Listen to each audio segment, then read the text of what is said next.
రాష్ట్ర ముఖ్యమంత్రి వైఎస్ జగన్మోహన్ రెడ్డి అందిస్తున్న సంక్షేమ పథకాలు కాకినాడ రూరల్ ఎమ్మెల్యేగా తాను నియోజకవర్గంలో చేసిన అభివృద్ధిని చూసి రాబోయే ఎన్నికల్లో ఫ్యాన్ గుర్తుపై ఓటు వేసి తనను గెలిపించాలని కాకినాడ రూరల్ ఎమ్మెల్యే కురసాల కన్నబాబు కోరారు. కాకినాడ రూరల్ మండలం తిమ్మాపురం గ్రామంలో సర్పంచ్ బెజవాడ సత్యనారాయణ ఆధ్వర్యంలో కాకినాడ రూరల్ ఎమ్మెల్యే కురసాల కన్నబాబు ఎన్నికల ప్రచారంలో పాల్గొన్నారు. ప్రచారంలో పాల్గొనేందుకు విచ్చేసిన కురసాల కన్నబాబుకు గ్రామస్తులు, పార్టీ నాయకులు, మహిళలు తిలకందిద్ది హారతులు పట్టి బ్రహ్మరథం పట్టారు.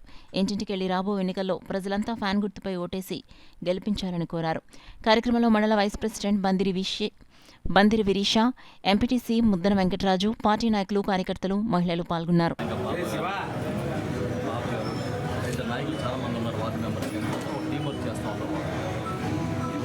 ఎవరికి ఏ సమస్య వచ్చినా కూడా మేము ఉన్నామని నిలబడే నాయకులు వాళ్ళకి ఉండడం, కష్టం వచ్చినా కరోనా వచ్చినా ఎప్పుడు ప్రజల్ని విడిచిపెట్టి వెళ్ళకపోవడం, ముఖ్యమంత్రి గారు పారదర్శకంగా ప్రతి పథకాన్ని ప్రతి ఇంటికి చేర్చడం, ఇవన్నీ వాళ్ళు మా ఫలాలు.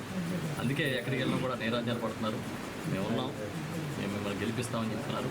వాళ్ళందరికీ కూడా శిరస్సు వచ్చి నమస్కరిస్తున్నాం. తప్పకుండా విజయం సాధిస్తాం. గతంలో కన్నా ఇంకా మంచి బడ్జెట్తో ఈసారి ఈ నియోజకవర్గంలో వైఎస్ఆర్ పార్టీ గెలుస్తాం. అదేవిధంగా కాకినాడ ఎంపీగా కూడా చంద్రశేఖర్ గారు ఖచ్చితంగా వైఎస్ఆర్ పార్టీలో గెలుస్తారని మేము నమ్ముతున్నాం. ఏవైతే చెప్పామో అవన్నీ పూర్తి చేశాం.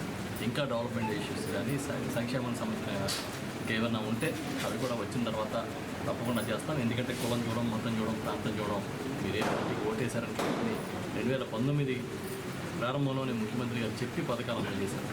చంద్రబాబు నాయుడు లాగా కేవలం తన కార్యకర్తలను, తన సొంత మనుషుల్ని వాళ్ళని మాత్రమే చూసుకుని వాళ్ళే బాగుపడాలనే తత్వం సీఎం గారికి లేదు. కనుక ఇవాళ మేము ఇంత ఆధారం